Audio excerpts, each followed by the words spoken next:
Hello students, हम लोग सदीस और रदीस राशि पढ़ रहे थे, तो आज अब उसका आगे कंटिन्यू करते हैं। मैंने आपको बहुत सारे न्यूमेरिकल्स कराए थे।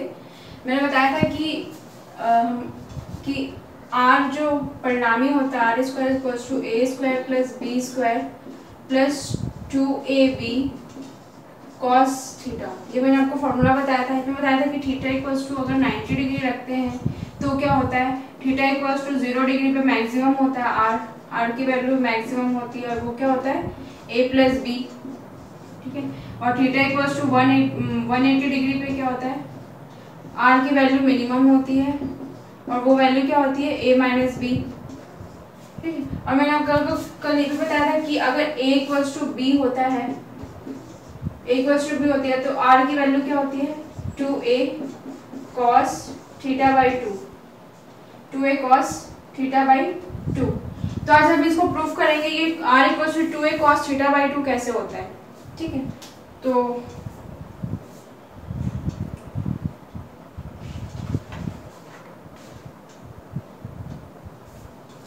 देखो r equals to 2a cos theta by 2, तो मैं ये वाला इक्वेशन यूज करूंगी, इक्वेशन 1। ठीक है, इक्वेशन 1 यूज करूंगी और इसमें क्या लिखूंगी a इक्वल्स टू b, या तो a इक्वल्स टू b ले लो या b इक्वल्स टू a ले लो। ठीक है, तो इसमें मैं रखती हूँ तो क्या हो जाएगा आर स्क्वायर, ये हो जाएगा R square equals to a square, b square की जगह मैं क्या रखूंगी a स्क्वायर। ठीक है, plus 2a into a cos theta. ठीक है, तो ये हो जाएगा R square equals to A क्या हो जाएगा 2a square plus 2a square cos theta. तो आर स्क्वायर इक्वल्स टू क्या हो जाएगा, इसको मैं 2a स्क्वायर को कॉमन लूंगी तो कितना बचेगा 1 प्लस कॉस थीटा। ठीक, और 1 प्लस कॉस थीटा क्या होता है, 1 प्लस कॉस थीटा होता है 2 कॉस स्क्वायर थीटा।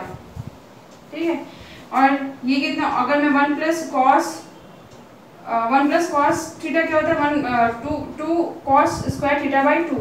ठीक है, और 1 प्लस कॉस 2 थीटा क्या होता है 2 कॉस स्क्वायर थीटा, ये होता है।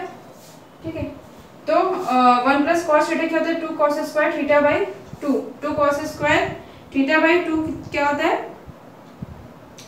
2 cos स्क्वायर थीटा बाई 2 क्या होता है 1 प्लस कॉस थीटा।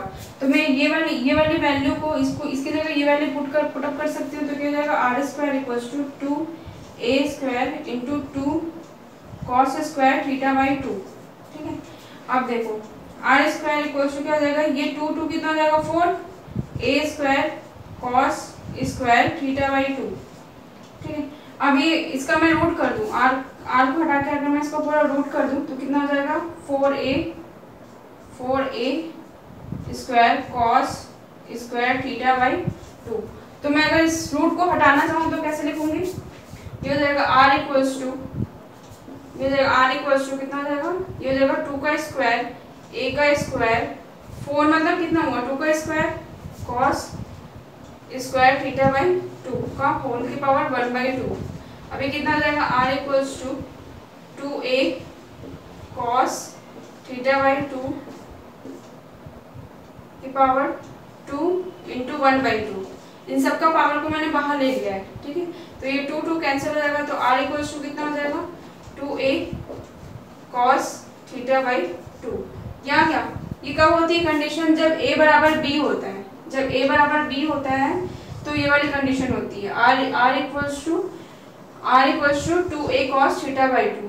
यहाँ 2b cos थीटा बाई 2 भी हो सकता है, r equals to 2b cos theta by 2 होता है। अगर मैं b की जगह a रखी हूँ, अगर मैं a की जगह b रखूंगी तो ये इक्वेशन क्या हो जाएगा r इक्वल्स टू, ये हो जाएगा r इक्वल्स टू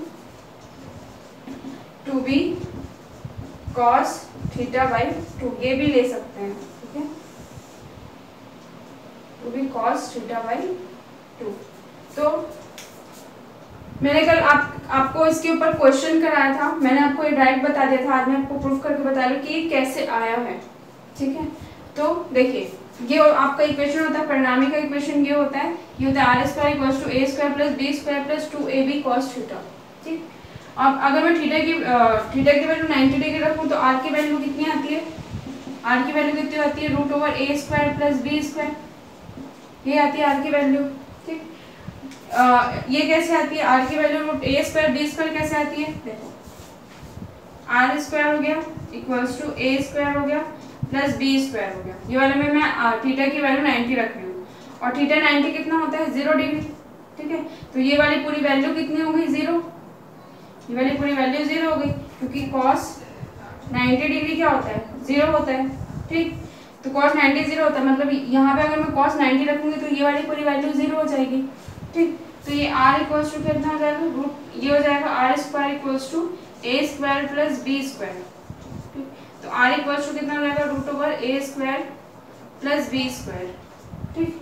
तो जब थीटा की वैल्यू 90, इस इक्वेशन में अगर थीटा की वैल्यू 90 रखती है तो r की value root over A square plus B square आती है। r थीटा की वैल्यू 0 रखते हैं तो r मैक्सिमम वैल्यू मिलती है जो होता है a प्लस बी, और थीटा की वैल्यू 180 रखते हैं तो r minimum a minus B मिलता है, ठीक है।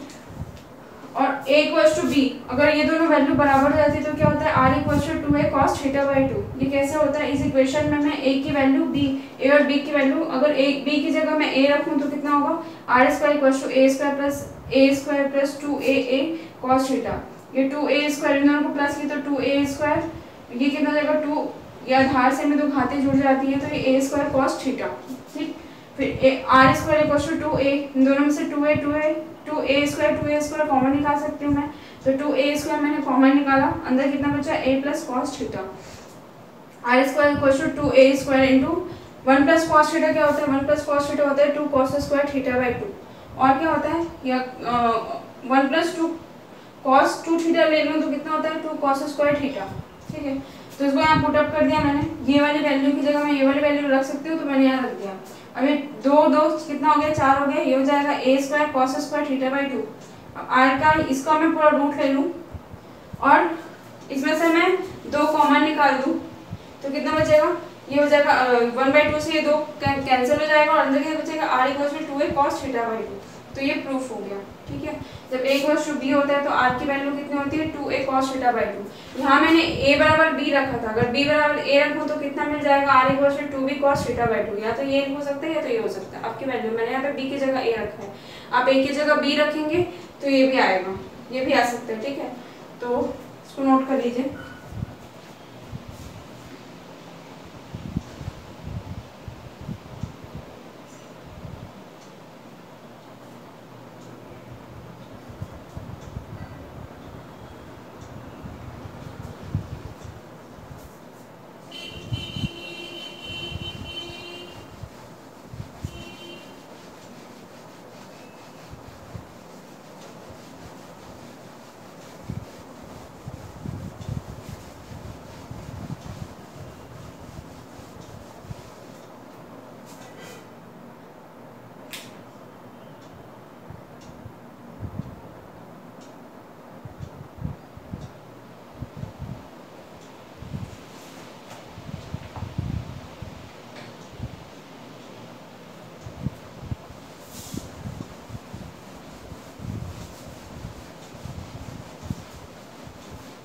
मैंने आपको कल डॉट प्रोडक्ट पढ़ाया था, ठीक है। डॉट प्रोडक्ट क्या होता है,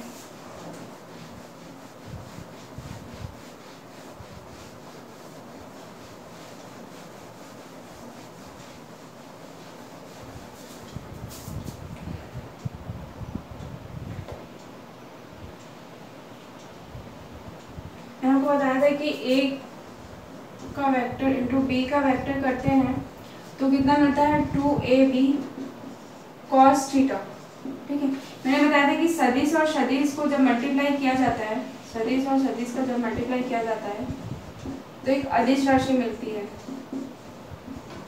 ठीक है। और ये क्या होता है, ये डॉट प्रोडक्ट होता है, डॉट प्रोडक्ट बोलते हैं इसको, डॉट प्रोडक्ट, ठीक है। तो यहाँ पे नोट कर लीजिए, दो सदिशों का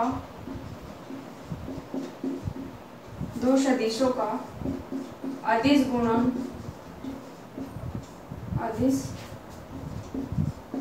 गुणनफल हमेशा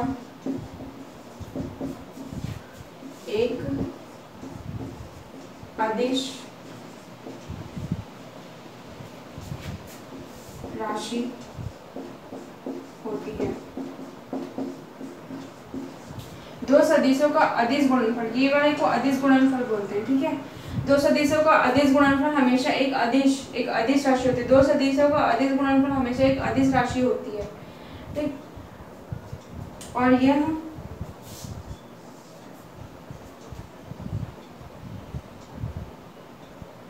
और जो सदिश गुणनफल है, सदिश गुणनफल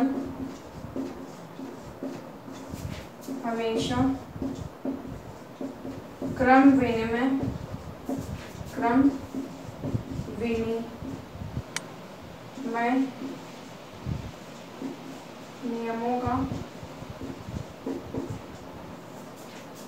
नियमों का पालन करती है,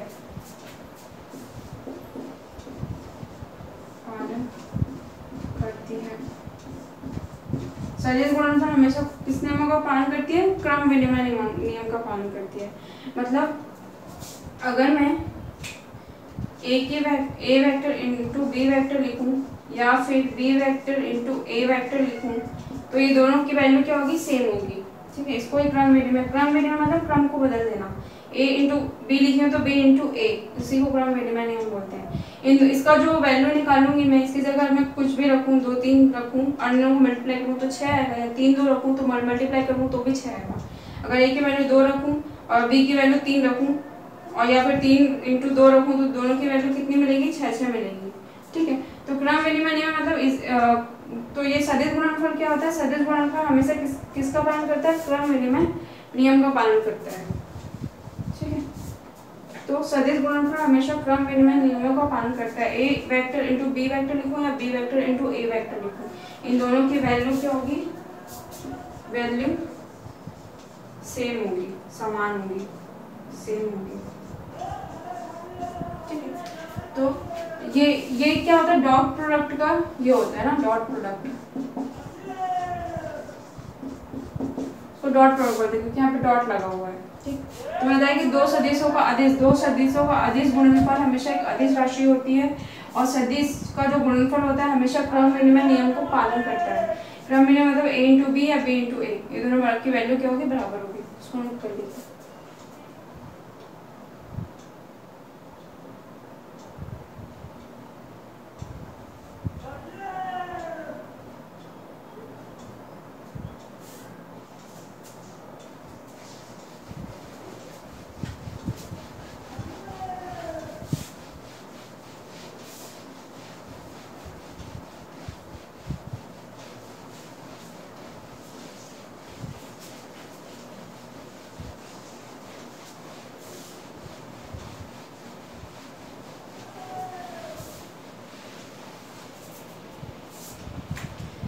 मान लीजिए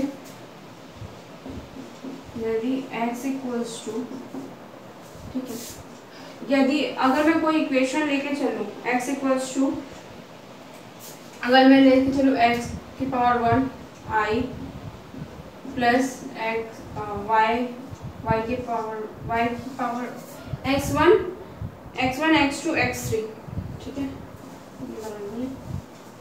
यदि x equals to x1i plus x2j plus x3k, ठीक है, ये कोई वेक्टर है, ठीक।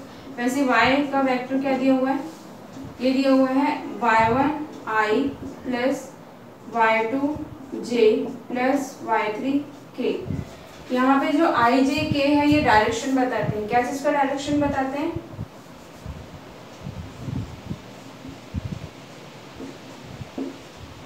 डायरेक्शन बताते हैं। जो I है वो x एक्सिस का डायरेक्शन बता रहा है, J है वो y एक्सिस का डायरेक्शन बता रहा है, ठीक है। और जो K है वो z एक्सिस का डायरेक्शन बता रहा है। तो यहाँ पे I J K वो बोलने का मतलब है जो x की वैल्यू x1 है वो I डायरेक्शन में है, x2 है वो J डायरेक्शन में उसकी वैल्यू है, x3 है वो K डायरेक्शन मतलब y डायरेक्शन। मतलब यहाँ पे x y z एक्सिस ना बोल के I J K एक्सिस बोला जाता है, ठीक है। तो इसका अगर मैं डॉट प्रोडक्ट निकालूं मतलब x vector into y vector निकालूं, इसका डॉट प्रोडक्ट निकालूं तो ये कैसे होगा? हमेशा हमेशा i का i से मल्टीप्लाई होगा, j का j से मल्टीप्लाई होगा, k का k से मल्टीप्लाई होगा।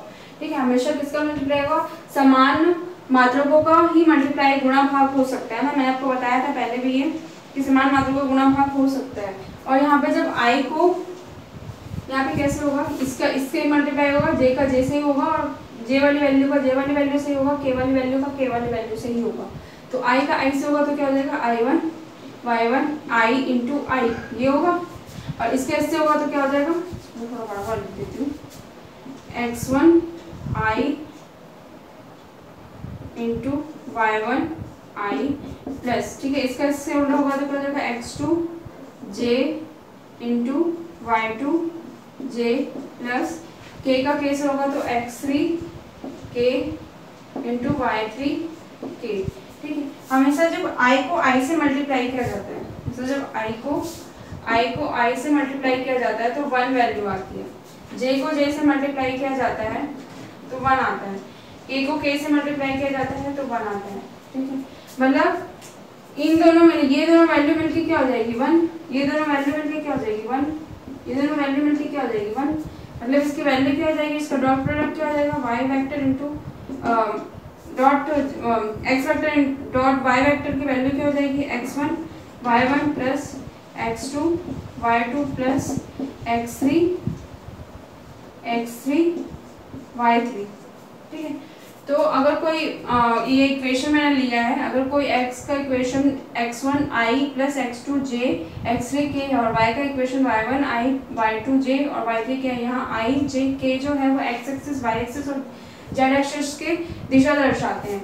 तो इन दोनों का जो डॉट प्रोडक्ट होगा x के वेक्टर इनटू y का वेक्टर क्या होगा, हमेशा i का i से गुणा होगा और j का j से k का k से गुणा होगा। तो इसमें और जो i है, i डॉट i की वैल्यू 1 होती है, j डॉट j की वैल्यू 1 होती है, k डॉट k की वैल्यू 1 होती है। तो इन सब की वैल्यू 1 1 हो जाएगी। ठीक है, तो बचेगा क्या, x1 y1 plus x2 y3 y2 x3 y3।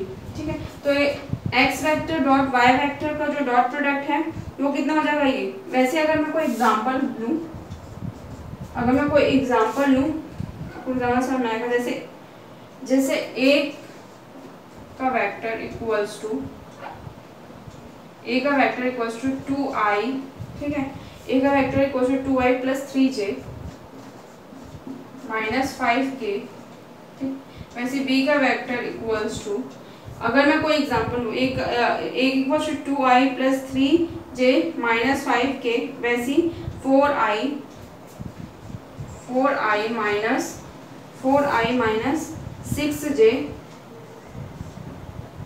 Minus 6j plus 7k। ठीक है, अगर मैं एक कोई एग्जांपल लूँ तो मैंने बताया तो इसका डॉट प्रोडक्ट निकालना है, आप तुमको क्या निकालना है, इसका डॉट प्रोडक्ट निकालना है। तो इसका डॉट प्रोडक्ट क्या हो जाएगा, a का वेक्टर डॉट b का वेक्टर हमेशा i का i के साथ होगा, j का j और k का k से साथ होगा। तो क्या हो जाएगा, ये हो जाएगा 2i into 4i minus plus 3j into 6j। फिर ये कितना हो जाएगा, ये माइनस भी आएगा ना इसके साथ, तो ये जाएगा माइनस 6j। ठीक है, plus minus 5k into 7k। ठीक, तो इसमें क्या हो जाएगा, a का वेक्टर इंटू b का वेक्टर इक्वल्स टू क्या हो जाएगा, i की वैल्यू कितनी होती है, 1 होती है, j की 1 होती है, k की 1 की वैल्यू जो डॉट प्रोडक्ट है वो 1 होता है। तो 2 का 2 से मल्टीप्लाई, 2 का, तो यहाँ पे क्या बचेगा, 2 इंटू 4 ही बचेगा, और यहाँ पे क्या हो जाएगा, देखो यहाँ पे प्लस है, यहाँ पे माइनस है, तो यहाँ पे माइनस का चिन्ह आएगा, तो ये जाएगा 3.6, ये जे की वैल्यू 1 हो गई, फिर माइनस 5.7। ठीक है, तो इसकी वैल्यू कितनी हो जाएगी, 2 का मल्टीप्लाई 4 से करेंगे तो 8 होगा, ये कितना हो जाएगा 18, ये कितना हो जाएगा 35।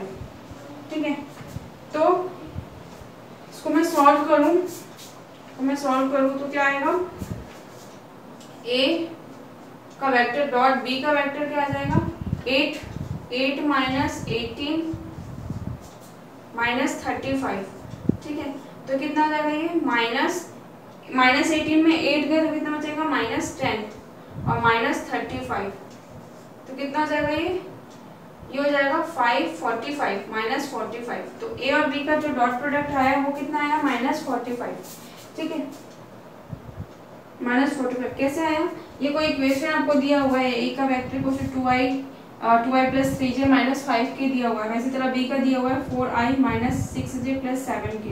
तो इन दोनों का डॉट प्रोडक्ट क्या होगा, इस i का i के साथ मल्टीप्लाई होगा, j का j के साथ, k का k के साथ।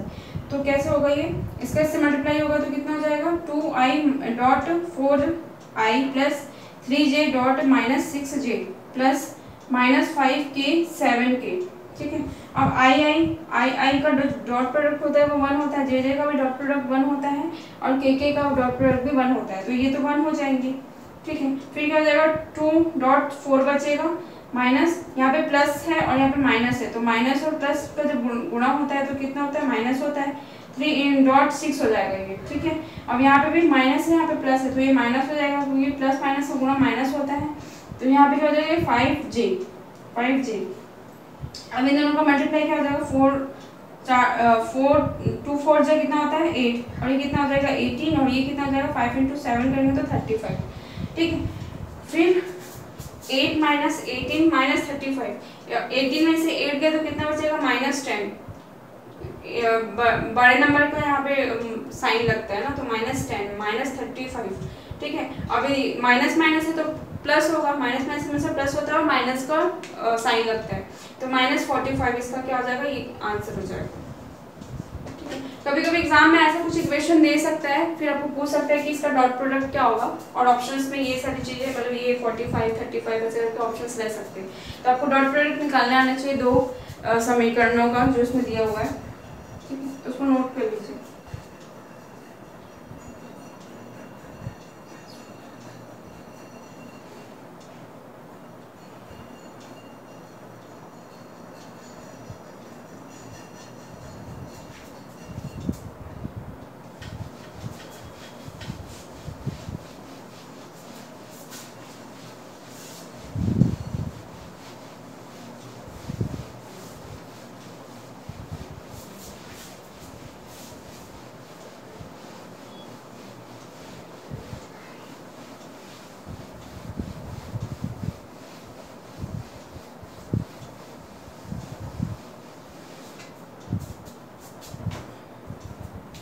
सदिशों का क्रॉस प्रोडक्ट,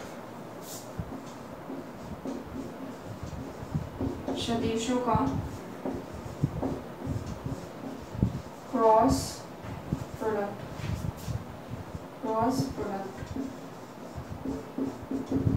सदिशों का क्रॉस प्रोडक्ट क्या होता है, सदिशों का क्रॉस प्रोडक्ट हमेशा सदिश राशि होती है, तो सदिशों का क्रॉस प्रोडक्ट के लिए ये वाला चिन्ह यूज करते हैं, सदिश इक्वल्स टू सदिश, ठीक है। सदिशों का क्रॉस प्रोडक्ट क्या होता है, सदिश को मल्टीप्लाई करेंगे सदिश से तो हमेशा क्या मिलता है सदिश वैल्यू मिलती है, ठीक है। तो दो सदिशों का सदिश गुणनफल, सुनो फिर दो सदिशों का सदिश, इसको सदिश गुणनफल बोलते हैं ना, और जो डॉट प्रोडक्ट होता है उसको क्या बोलते हैं अदिश गुणनफल। दो सदिशों का सदिश गुणनफल हमेशा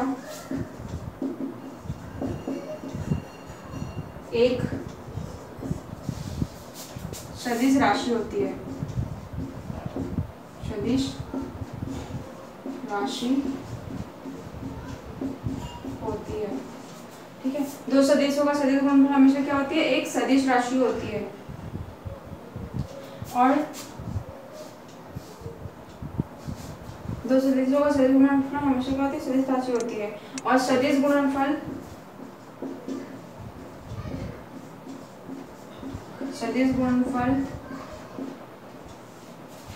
क्रम विनिमय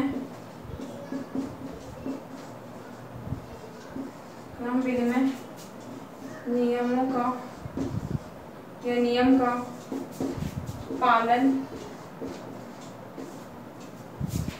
नहीं करता है, ठीक है, मैं बता था कि जो सदिश का जो डॉट प्रोडक्ट बताया था, सदिश डॉट सदिश बताया तो अदिश होता था, तो जो डॉट प्रोडक्ट होता है उसको अदिश गुणनफल बोलते हैं। और यहाँ पे क्रॉस प्रोडक्ट बताया तो क्रॉस प्रोडक्ट हमेशा क्या होता है, सदिश गुणनफल होता है। तो दो सदिशों का सदिश गुणनफल हमेशा एक सदिश राशि होती है। दो सदिशों का सदिश गुणनफल हमेशा एक सदिश राशि होती है। और सदिश गुणनफल क्रम विनिमय नियम का पालन नहीं करते। सदिश गुणनफल क्रम विनिमय नियम का पालन नहीं करते। मान लीजिए एक सदिश ए है, ए वेक्टर है, और दूसरा सदिश क्या है, बी वेक्टर है, ठीक है। तो ये पालन नहीं करेंगे किसका, B vector cross A vector का, ठीक है। B vector cross A vector का पालन नहीं करेंगे। डॉट प्रोडक्ट में होता है, डॉट प्रोडक्ट में क्या होता है, ए का वेक्टर डॉट बी का वेक्टर क्या होता है, B vector dot A vector, ठीक है, B vector dot A vector. But cross product में ये चीजें नहीं होती, ये बराबर नहीं होते। अगर मैं ए का बी से क्रॉस प्रोडक्ट करूं तो इसकी वैल्यू अलग आएगी, बी का ए से डॉट प्रोडक्ट करूं तो इसकी वैल्यू अलग आएगी, ठीक है। और इसकी वैल्यू क्या आती है, डॉट प्रोडक्ट अगर मैं क्रॉस प्रोडक्ट करूं तो इसकी वैल्यू क्या आती है, इसकी वैल्यू हमेशा नेगेटिव आती है। जैसे ए का वेक्टर क्रॉस बी का वेक्टर करूँ तो ये हमेशा माइनस बी का वेक्टर क्रॉस ए का वेक्टर मिलेगा। मान लीजिए इन दोनों का क्रॉस प्रोडक्ट 6 आया, ठीक है, तो इन दोनों का क्रॉस प्रोडक्ट क्या आएगा, -6 आएगा। पर ये बराबर तो नहीं है ना, 6 - 6 बराबर नहीं होता, ठीक है। तो ये इसलिए क्या होता है कि क्रॉस प्रोडक्ट सदिश गुणनफल का क्रम विनिमय नियम पालन नहीं करता, ठीक है। क्रॉस प्रोडक्ट क्रम विनिमय नियम पालन नहीं करता है।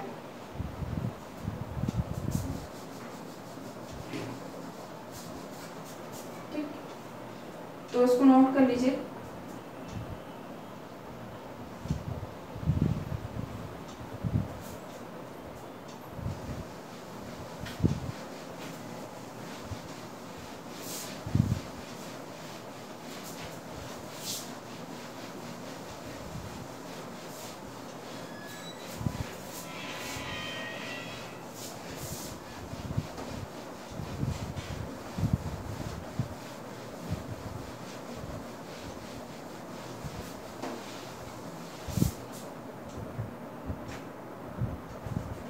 मान लीजिए इफ x की वैल्यू दी हुई है, x का 1i प्लस y1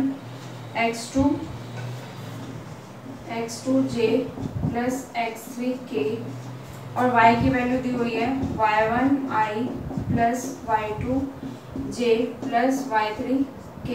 और इसका हमको क्या निकालना है, क्रॉस प्रोडक्ट। क्या निकालना है, क्रॉस प्रोडक्ट। क्रॉस प्रोडक्ट मतलब x का वेक्टर क्रॉस y का वेक्टर, ठीक है। ये दोनों का मेरे को निकालना है क्रॉस प्रोडक्ट। तो कैसे निकलेगा, x ये हो जाएगा x का वेक्टर क्रॉस y का वेक्टर। ये निकालने के लिए i j k ऐसे लिखते हैं। फिर इसके नीचे देखो, i के नीचे i वाली वैल्यू मतलब x1, ठीक है। फिर ये वाली वैल्यू y1, j वाली के नीचे j वाली वैल्यू मतलब x2, और कितनी है y2, ठीक है। k के नीचे k वाली वैल्यू मतलब x3, और क्या है y3। यहाँ पे क्या है, i के नीचे कौन सी वैल्यू जो इसके गुणांक है, i का जो गुणांक है x1 है और y1 है, तो उसको एक के नीचे एक लिख दिए। फिर j के जो उसका गुणांक है, j का जो गुणांक है x2 है और y2 है, तो x2 और y2। वैसे k का गुणांक क्या है, x3 और y3, तो x3 और y3। अब इसको क्रॉस प्रोडक्ट करने के लिए कैसे करेंगे, पहले i लिखेंगे, ठीक है, पहले i लिखेंगे। अब i का ये वाला वैल्यू छुपा देंगे, i का ये वाला वैल्यू छुपा देंगे, ठीक है। मतलब ये वाली चीजें भी छुपा देंगे और ये वाली चीजें भी छुपा देंगे। तो कितना क्या बचा, तो क्या बचा यहाँ पे, अगर मैं ये वाली चीजें छुपा दूँ और ये वाली चीजें छुपा दूँ तो ये वाली चीजें बची, तो ये हो जाएगी x2 x3, ठीक है, y2 y3, ठीक। और बीच में यहाँ पे माइनस आता है, माइनस j की अब वैल्यू लिखेंगे। j की वैल्यू लिखने के लिए क्या करेंगे, j की वैल्यू लिखने के लिए j वाली जो लाइन है, ये वाला जो लाइन है इसको छुपा के ये वाला छुपा देंगे। तो बचा क्या, इसको हटा दिए और ये वाला हटा दिए, तो बचा क्या, ये वाली वैल्यू बची और ये वाली वैल्यू बची। तो x1 y1 और ये वाला हटा दिए तो कितना, और ये वाला लाइन हटा दिए और ये वाला लाइन हटा दिए, मतलब हॉरिजॉन्टल और वर्टिकल लाइन हटा दिए, हॉरिजॉन्टल और वर्टिकल लाइन हटा दिए तो कितना बचा x1 y1 और यहाँ पे बचा x3 y3। ठीक है, उसी तरह यहाँ पे फिर प्लस, पहले प्लस आता है फिर माइनस आता है फिर प्लस आता है, फिर और वैल्यू होगी तो फिर माइनस आएगा। ठीक है, फिर के, फिर के लिए क्या हो जाएगा, ये वाला रो छुपा देंगे, ये वाला रो और ये वाला रो, ये वाले रो में है ना के और ये वाले में है, ये वाले रो में है और ये वाले कॉलम में है के, तो ये वाला रो हटा देंगे और ये वाला कॉलम हटा देंगे, तो बचा क्या, ये वाली वैल्यू बची, मतलब x1 y1 x2 y2। ठीक है, ये बचा। अब इसका क्या करेंगे, इसका इसके साथ मल्टीप्लाई करेंगे, माइनस करके इसका इसके साथ मल्टीप्लाई करेंगे। ठीक है, कैसे करेंगे, आई लिया फिर इसका इसके साथ, मतलब कितना बचेगा x2 y3 माइनस इसका इसके साथ y2 x3। ठीक, फिर माइनस j, फिर इसका इसके साथ करेंगे तो क्या जाएगा x1 y3, इसका इसके साथ करेंगे तो माइनस y1 x3। ठीक, फिर प्लस k, इसका इसके साथ मल्टीप्लाई करेंगे तो क्या जाएगा x1 y2 माइनस इसका इसके साथ करेंगे तो y1 x2। ठीक है, इसका इसके साथ मल्टीप्लाई किए तो ये आपका क्या हो जाएगा, क्रॉस प्रोडक्ट के लिए ये आपकी वैल्यू आ जाएगा। इसको तो आगे तो इसको सॉल्व कर नहीं सकते, आगे इसको सॉल्व कर नहीं सकते तो इसकी वैल्यू ये होगी, क्रॉस प्रोडक्ट की वैल्यू क्या होगी, ये होगी। कैसे हुआ, ये कोई इक्वेशन दिया हुआ है, ये कोई इक्वेशन दिया हुआ है, इसको क्रॉस प्रोडक्ट निकालना है x का वेक्टर इनटू y का वेक्टर, तो x क्रॉस y का वेक्टर क्या हो जाएगा, i j k मैंने लिख दिया, i j k जो उसके directions x axis y axis और z एक्सिस में उसको मैंने लिख दिया। अब i का जो कोफिशिएंट है या कोई जो गुणांक है उसको लिख दिया, x1 y1 को यहाँ लिख दिया, y1 को यहाँ लिख दिया। वैसे j का जो गुणांक है कोफिशिएंट है उसको लिख दिया y2 x2 उसके नीचे, वैसे k का जो कोफिशिएंट है उसको लिख दिया x3 y3 करके। ठीक है, फिर इसको सॉल्व कैसे करते हैं, क्रॉस प्रोडक्ट को, क्रॉस प्रोडक्ट को सॉल्व करने का तरीका, पहले i लिखेंगे। ठीक है, i लिखेंगे, फिर उसके बाद इसका रो और कॉलम का इसका जो रो है i वाला जो रो है और कॉलम में इसको हटा देंगे, ये वाला चीज और ये वाला चीज बचा उसको यहाँ लिख दिए। ठीक है, वैसे माइनस, अब पहले प्लस लिखे अब माइनस लिखेंगे, फिर j लिखेंगे, इसको और इसको हटा दिए तो ये बचा कितना, ये वाला चीज बचा और ये वाला चीज बचा तो लिख दिए।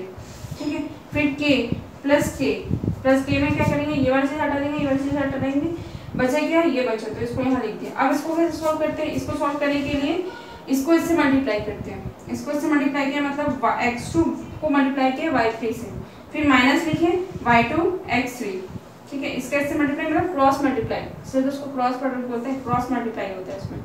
ठीक है, क्रॉस मल्टीप्लाई होता है इसमें, मतलब x2 y3 minus y2 x3, फिर यहाँ पे माइनस है, फिर x1 y3 minus y1 x3। ठीक है, फिर plus k x1 y2 minus y1 x2। ठीक, वैसे अगर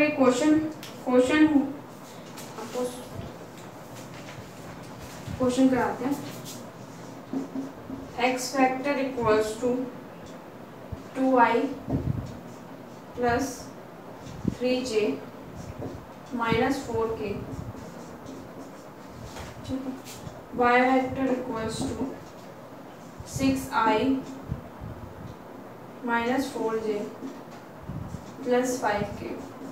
ठीक है, तो इसको कैसे सॉल्व करेंगे, अगर इसको कॉस्ट प्रोडक्ट निकालना हो तो, इसको कॉस्ट प्रोडक्ट निकालना हो तो कैसे करेंगे, सो कॉस्ट प्रोडक्ट निकालना तो x vector cross y vector.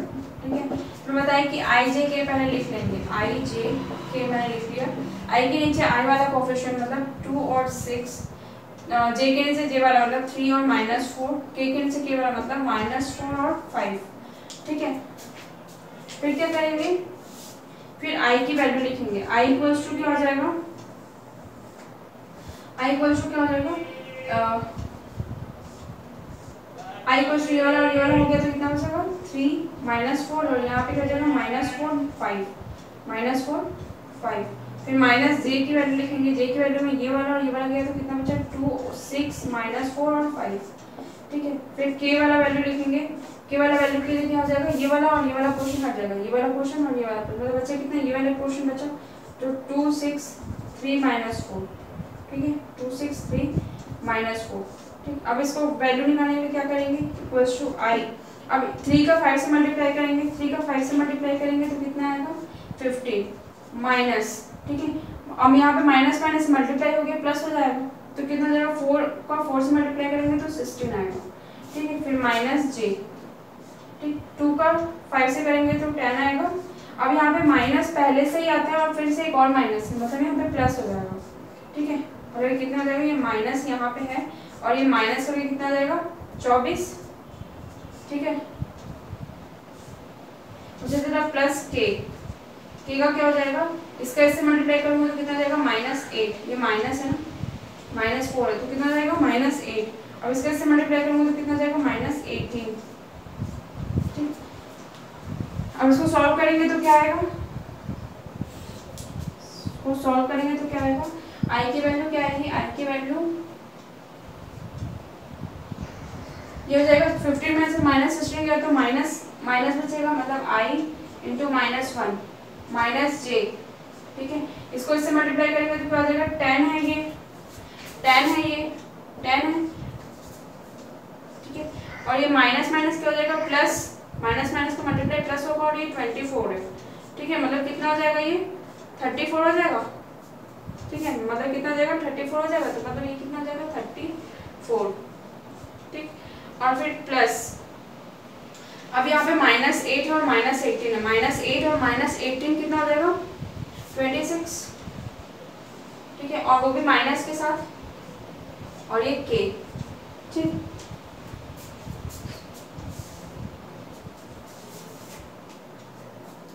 तो इसकी वैल्यू कितनी हो जाएगी,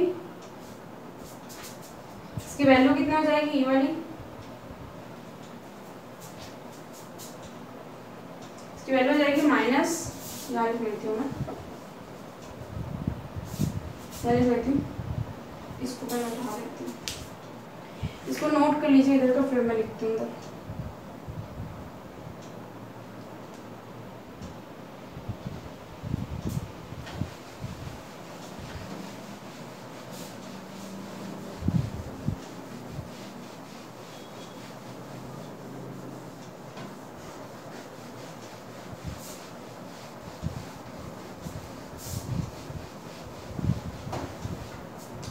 तो क्या था,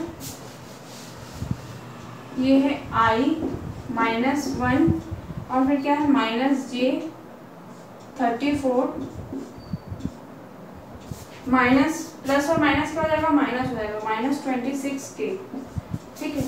और ये जाएगा -34j -26k।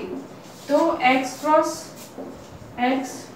y का, x और y का जो x वेक्टर और y वेक्टर का जो क्रॉस प्रोडक्ट है वो कितना हो जाएगा -i -34j -26k, ठीक है। नोट कर लीजिए।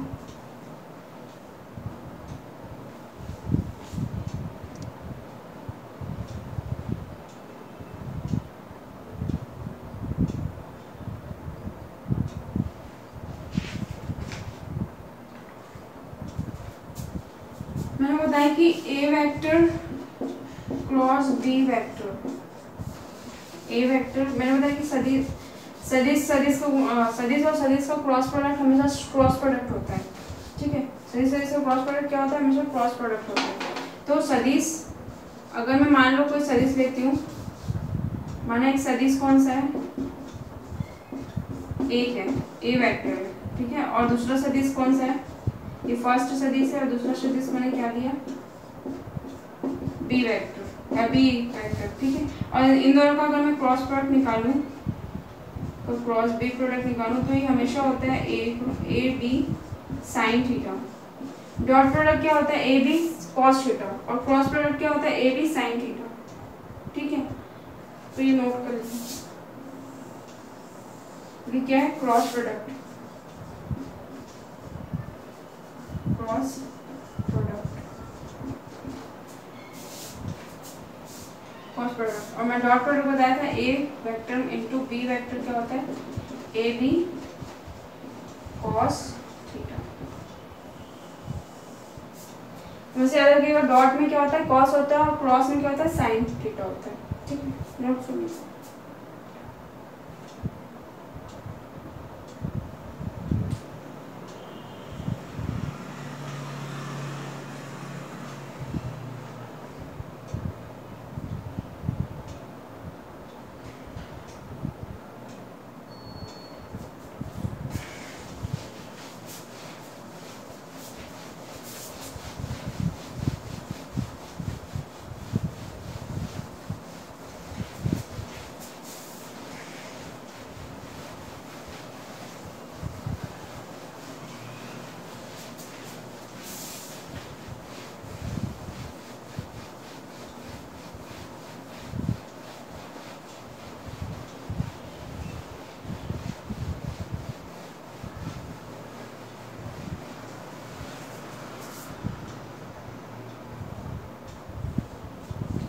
क्वेश्चन है, यदि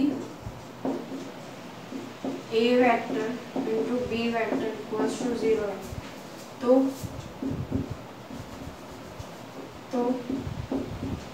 A vector and B vector के बीच का कोण क्या होगा, के बीच का कोण क्या होगा।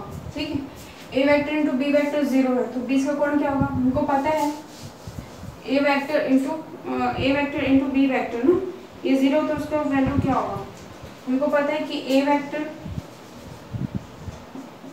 क्रॉस बी वेक्टर, बताइए डॉट प्रोडक्ट क्या होता है, डॉट प्रोडक्ट होता है ए बी कॉस थीटा। ठीक है, तो इसकी वैल्यू 0 है, इसकी वैल्यू 0 है, तो 0 equals to A B cos theta. हमको इनके बीच का कोण निकालना है, बीच का कोण मतलब थीटा की वैल्यू निकालनी है।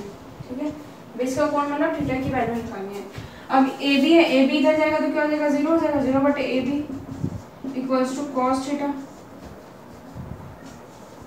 कॉस थीटा 0 बटे ए बी तो 0 होता है, तो कॉस ये कितना होता है, 0 होता है, 0 इक्वल्स टू कितना जाएगा, कॉस थीटा। अब मुझे पता है कि कॉस थीटा 0 कब होता है, कॉस थीटा 0 कब होता है, कॉस 90 डिग्री होगा तभी वो 0 होता है। ठीक है, तो 0 की जगह मैं कॉस 90 लिख सकती हूँ, कॉस 90 डिग्री लिख सकती हूँ, तो कितना जाएगा कॉस थीटा। ठीक है, ये कॉस और ये कॉस कैंसिल हो जाएगा तो थीटा इक्वल्स टू कितना हो जाएगा 90 डिग्री, तो बीच का कोण कितना आ गया 90 डिग्री।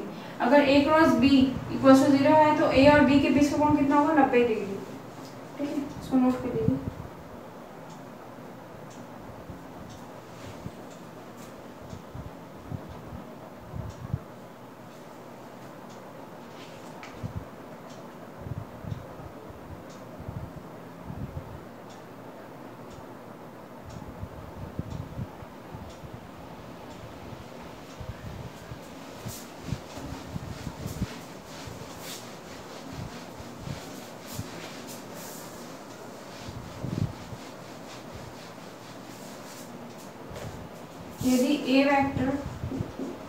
यदि A vector cross B vector की वैल्यू 0 हो तो ए एंड बी के बीच का कोण कितना होगा, के बीच का कोण कितना होगा ये। अगर मैं बताया क्रॉस प्रोडक्ट क्या होता है, ए वेक्टर क्रॉस बी वेक्टर क्या होता है, ये होता है ए बी साइन थीटा, ठीक है, तो इसकी वैल्यू 0 दी हुई है, मतलब ये 0 है equals to A B sine theta है ना, तो ये 0 अपॉन ए बी होगा इक्वल्स टू साइन थीटा, और ये इसकी वैल्यू 0 हो जाएगी इक्वल्स टू साइन थीटा। ठीक है, साइन थीटा 0 कब होता है, साइन 0 डिग्री, साइन 0 कब होता है, साइन 0 डिग्री पे साइन 0 होता है। ठीक है, साइन 0 डिग्री पे साइन 0 होता है। ठीक, तो 0 की जगह मैं साइन 0 लिख सकती हूँ, 0 डिग्री लिख सकती हूँ, तो ये कितना जाएगा साइन थीटा, साइन कैंसिल हो जाएगा, थीटा की वैल्यू कितनी जाएगी 0 डिग्री। ठीक है, तो अगर A cross B equal to 0 तो ए और बी का कोण कितना होगा 0 डिग्री होगा। ठीक है, इसको नोट कर लीजिए।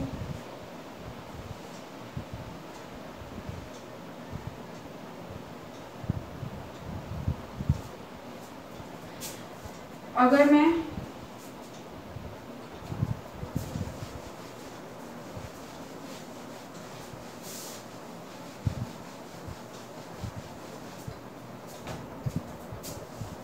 यहाँ 0 ना लिख के ए बी लिखूं तो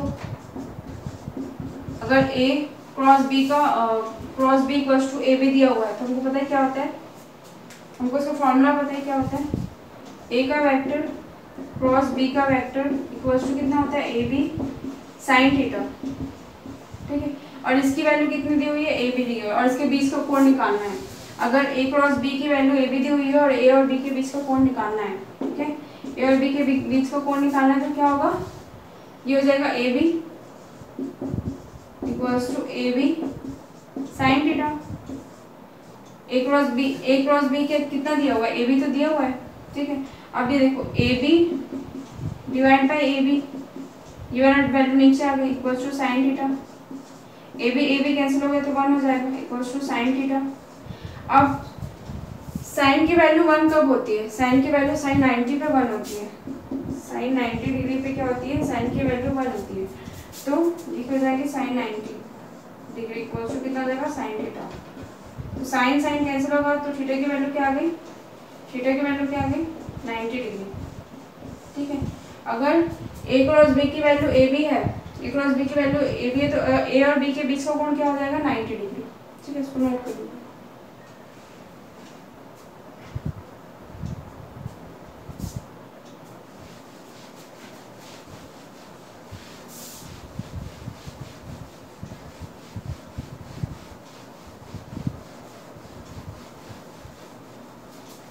अगर यहाँ पे अगर अब मैं लिखूँ a डॉट b की वैल्यू अगर a b दी हुई है, अगर डॉट प्रोडक्ट में वैल्यू a b दी हुई है तो a और b के बीच का कोण क्या होगा? तो हमको पता है कि डॉट प्रोडक्ट क्या होता है? डॉट प्रोडक्ट क्या होता है?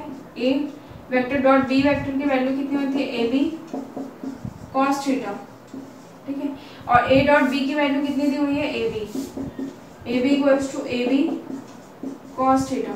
ठीक है, अब ये ए बी डिवाइड बाई नीचे चलेगा तो ए बी और ये कितना हो जाएगा? cos theta. तो ए बी कैंसिल होकर cos थीटा कितना आ गया? 1। cos थीटा 1 कब होता है? या cos की वैल्यू 1 कब होती है? cos की वैल्यू 0 cos 0 पे 1 होती है। cos 0 डिग्री पे क्या होती है? 1 होती है। तो cos थीटा इक्वल्स टू 1 की जगह मैं cos 0 डिग्री रख सकती हूँ। ठीक है, तो cos cos कैंसिल हो गया, मतलब थीटा की वैल्यू कितनी हो गई? 0 डिग्री हो गई। इसको नोट कर लीजिए, मतलब a और b a डॉट b की वैल्यू a b दी होगी तो a और b के बीच का कोण कितना होगा? 0 डिग्री होगा। इसको नोट कर लीजिए। समझ में आया ना?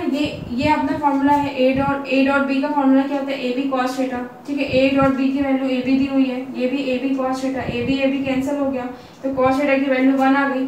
cos की वैल्यू 1 कब होती है? cos की वैल्यू 0 डिग्री पे 1 होती है। ठीक है, तो 1 cos 0 डिग्री यहाँ लिख दिया मैंने, cos cos कैंसिल हो गया, थीटा की वैल्यू क्या आ गई? 0 डिग्री आ गई। तो उसको नोट कर लीजिए।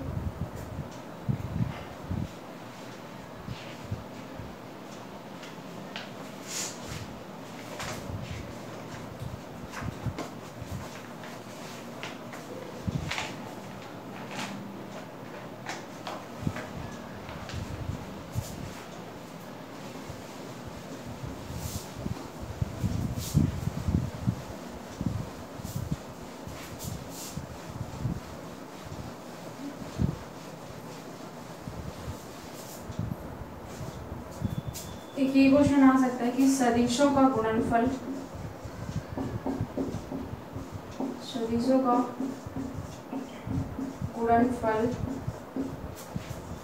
होता है पहला सदिश, दूसरा अदिश, तीसरा समान, चौथा कोई नहीं, इनमें से कोई नहीं, इनमें कोई नहीं। तो सदिशों का गुणनफल होता है, एक सदिश राशि होती है, अदिश राशि होती है, समान होता है, कोई नहीं हो सकता। तो मैंने बताया था कि सदिश का गुणनफल मतलब क्रॉस प्रोडक्ट भी बात कर रहे हैं और डॉट प्रोडक्ट भी बात कर रहे हैं। तो मैंने बताया था कि सदिश का जो डॉट प्रोडक्ट होता है, सदिश का जो डॉट प्रोडक्ट होता है, सदिश डॉट अगर मैं सदिश लिखती हूँ तो ये हमेशा क्या होता है? डॉट प्रोडक्ट अदिश होता है। गुणनफल की बात कर रहा है ना, ये तो ना बोला कि डॉट गुणनफल या क्रॉस वाला। ठीक है, वैसे क्या बोल रहे हैं? सदिश क्रॉस अगर मैं सदिश करूँ तो ये क्या होता है? हमेशा सदिश मिलता है, मैंने बताया आपको। तो अगर ऐसा पूछा सदिश का गुणनफल होता है क्या है? सदिश राशि होती है, अदिश होती है, समान होती है और कोई नहीं होती। तो क्या होता है? समान नहीं होगा, यहाँ पे दोनों होगा, दोनों मतलब सदिश भी और अदिश भी। तो ऑप्शन क्या होगा? ऑप्शन होगा दोनों, मतलब सदिशों का गुणनफल अदिश भी होता है और सदिशों का गुणनफल जो डॉट प्रोडक्ट और क्रॉस प्रोडक्ट दोनों की बात कर रहे हैं। तो सदिश का गुणनफल क्या होता है? सदिश भी होता है और अदिश भी होता है। तो इसका ऑप्शन क्या होगा? दोनों। ठीक है, नोट कर लीजिए।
यूनिट वेक्टर या इकाई सदिश। इकाई सदिश क्या होता है? यूनिट वेक्टर क्या होता है? यूनिट वेक्टर क्या होता है? इसको कैसे लिखते हैं, क्या करते हैं? कोई सदिश है, ठीक है, ये होता है किसी सदिश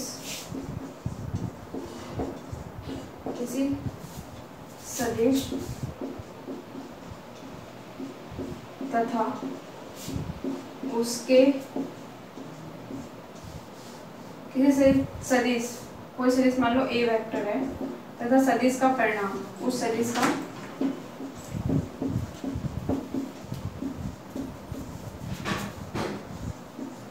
परिणाम मतलब का अनुपात ही क्या होता है? यूनिट वेक्टर या इकाई सदिश कहलाता है। इकाई सदिश कहलाता है। और इसको कैसे लिखते हैं? इससे a की पावर ऐसा, ठीक है, से प्रदर्शित किया जाता है,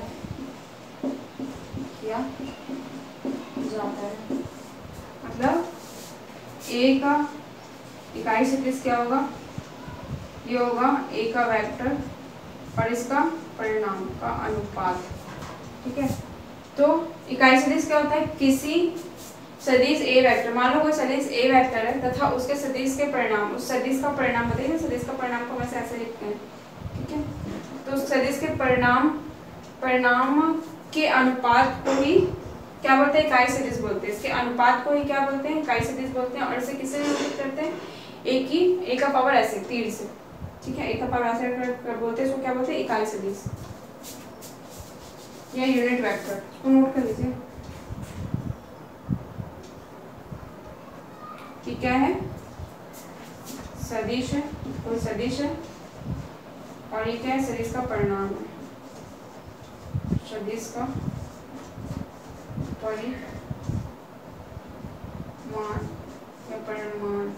परिमाण है, ठीक है। इसको ही क्या बोलते हैं? दोनों के अनुपात को ही क्या बोलते हैं? यूनिट वेक्टर बोलते हैं।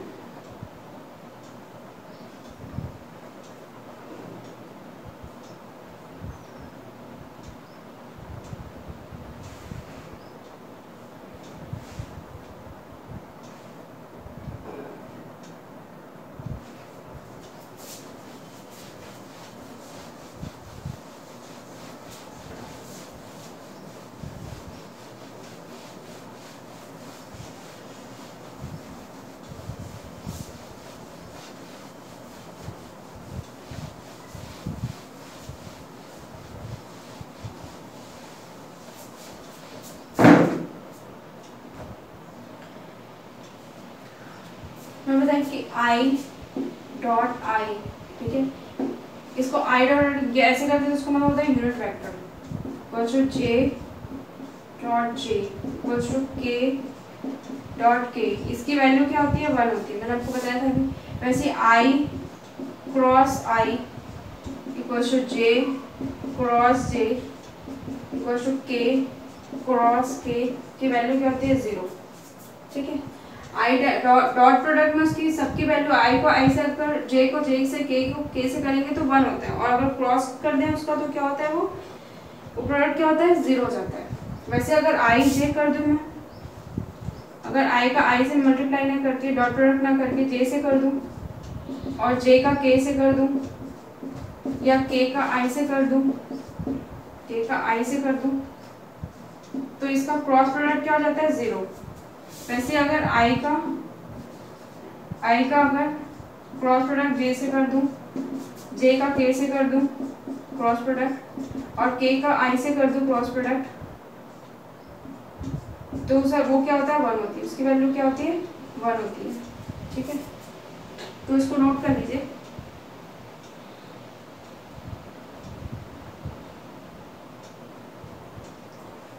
बोल सकते हैं कि यूनिट,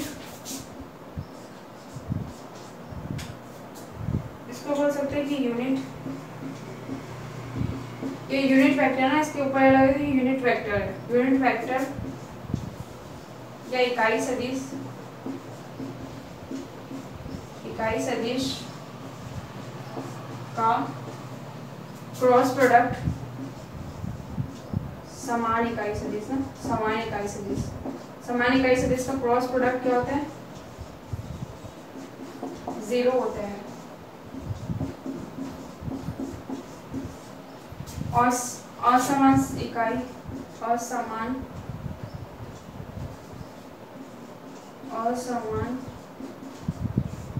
इकाई सदिश का क्रॉस प्रोडक्ट क्या होता है? 1 होता है, 1 होता है। उसी तरह से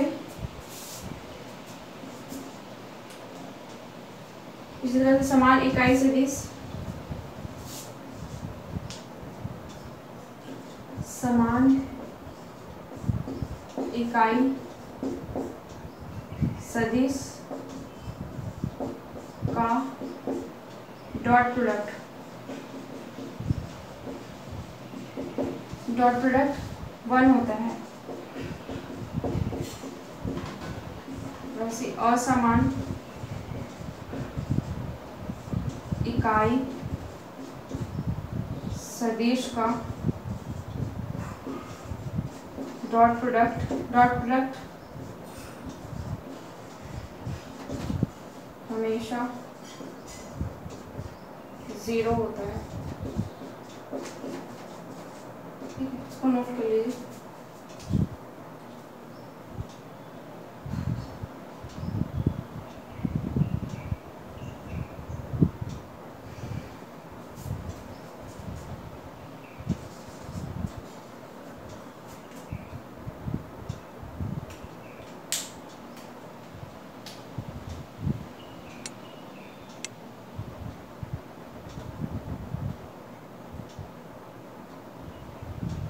अगर अदिश को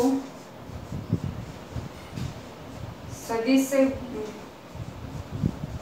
अदिश और का क्रॉस प्रोडक्ट अदर अदिश राशि का क्रॉस प्रोडक्ट अगर सदिश राशि से करते हैं तो हमेशा अदिश राशि मिलती है। अदिश राशि का क्रॉस प्रोडक्ट अगर सदिश राशि से करते हैं तो हमेशा सदिश राशि मिलती है। और अदिश राशि का क्रॉस प्रोडक्ट अदिश राशि से करते हैं तो क्या मिलता है? अदिश राशि का क्रॉस प्रोडक्ट अगर अदिश राशि से करते हैं तो हमेशा क्या मिलता है? अदिश राशि मिलती है।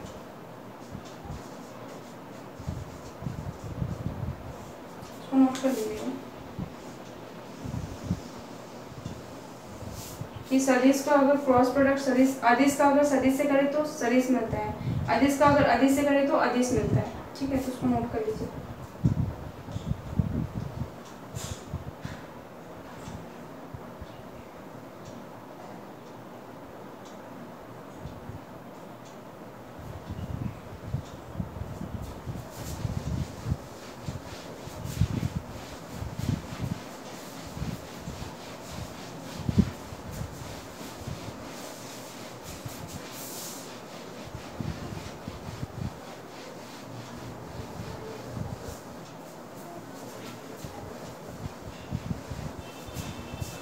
तो आज की क्लास यहीं पे हम खत्म करते हैं। हमारा पूरा अदिश और सदिश और अदिश वेक्टर कंप्लीट हो गया है। कल हम दूसरे टॉपिक स्टार्ट करेंगे।